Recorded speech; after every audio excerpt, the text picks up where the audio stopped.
Moja kati ya karata ya ushindi ambayo umeweza kuichanga mtu mzima Rayvanny ni baada ya kuweza kupata nafasi ya kwenda kuperform kwenye kombe la dunia. Yes, Rayvanny kutokea pale Next Level Music ameweza kupata nafasi ya kwenda kuperform kwenye kombe la dunia. Hii ni official kabisa kutokea kwenye akaunti za page za FIFA zimeweza kuripoti posti kwamba zikimuonyesha Rayvanny pia ni moja kati ya wasanii watakaoweza kutumbuiza katika mashindano hayo kwenye majukwaa yao ya kombe la dunia, vitu kama hizo hapo. So kupitia kwenye kiwanda cha Bongo Flava tumeweza kupata mwakilishi ambaye ameenda kuitangaza Bongo Flava kidunia sasa, kwa sababu tunafahamu kwenye jukwaa la kombe la dunia sio jukwaa ambalo ni zile ambazo tunazifahamu zile ndogo ndogo.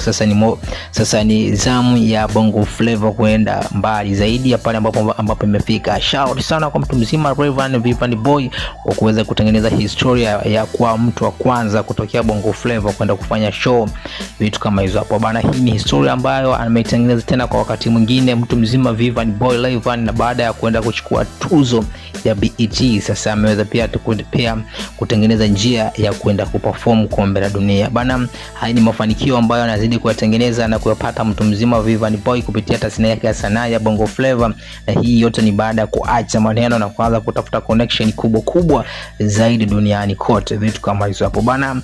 Hii ni Spon Media, tafadhali subscribe usio unakoswa update mbalimbali kama hizi kupitia Spon Media na kwenye kipaza hiyo pani Safari Mateo, vitu kama hizo hapo bana. Usikose kusubscribe na gonga na alama ya kengele kwa unapata info mbalimbali, vitu kama hizo.